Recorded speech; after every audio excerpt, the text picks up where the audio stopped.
What's your oh fuck, I am an asshole moment?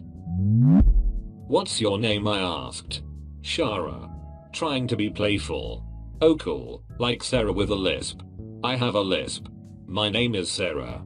Oof. My dad has a friend named Waymond. He doesn't have a speech impediment, and his name isn't Raymond, but it usually takes him a while to straighten this out when he first meets people, especially on the phone. I was drunk at a pub and shouted for the band to play Free Bird. They stopped in the middle of the song they were playing, started up Free Bird and called me up on stage to sing it. I froze, forgot all the lyrics and made an absolute ass of myself. Props to that band though. That right there makes me never want to shout Free Bird when I am drunk now.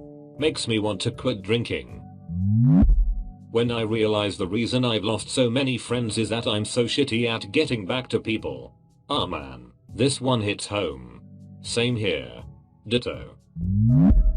Posting on Reddit sometimes makes me reread my shit and realize I'm being an asshole.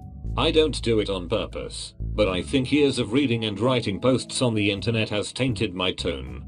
Trike Eagles, and tone your taint instead. Heavenly setup, got tiered executed reply. I was making fun of an old guy I'd seen outside our school at a basketball tournament to some friends in the locker room. He looked and talked like Farmer Fran from The Waterboy. Turned out to be the dad of one of the guys I was talking to. Still can't even think of that movie without it bringing up endless amounts of shame. At my former job, my boss was looking out the window and saw this guy get out of his car and head towards out front door. Boss says out loud, "Oh man, look at this toothless redneck." Co-worker says, "That's my father-in-law." Boss told me later that'll teach me, and facepalmed. Co-worker wasn't mad. He agreed father-in-law looked like a hick.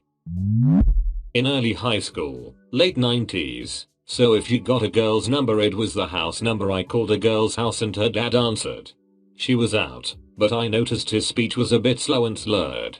Next day at school I mentioned I had called and asked if her dad had been drinking. Well, turns out he didn't drink much since his stroke. Still feel awful about that. Okay, but what about your relationship with that girl?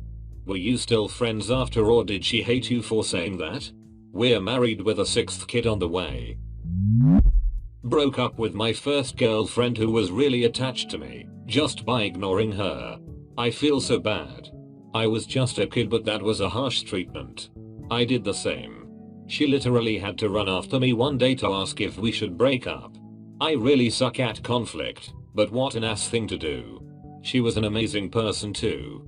What made my similar situation more awkward was that I tried this, without thinking it through and regretting it afterwards, but he still didn't want to break up.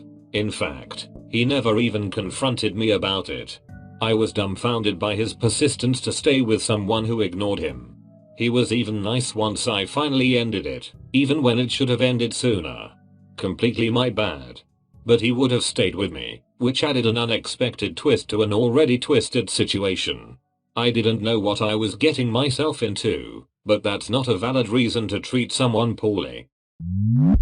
I was in the army, making fun of a guy, said he couldn't even get a medal for something in the Special Olympics. He then pointed out his daughter was in the Special Olympics. I profusely apologized, and he accepted, but it still keeps me awake at night.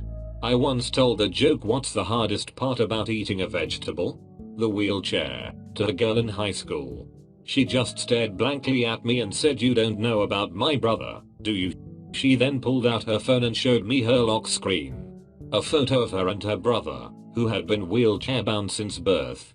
Not my most proud moment.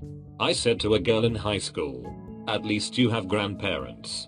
She responded, "At least you have parents. My dad's in prison and my mom's in a psychiatric hospital."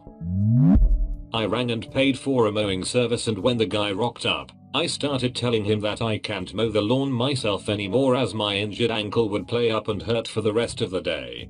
Then he got out of the car and I realized he was an amputee from the knee down. Well, I mean, I'm sure his ankle didn't hurt.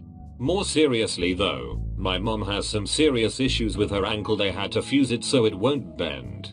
I think she would be 100% better off with a prosthetic. It's not like back in the day when having a prosthetic was a major disability. Leg prosthetics are good to the point that people have qualified for the Olympics with them but weren't allowed to compete because it was considered an advantage.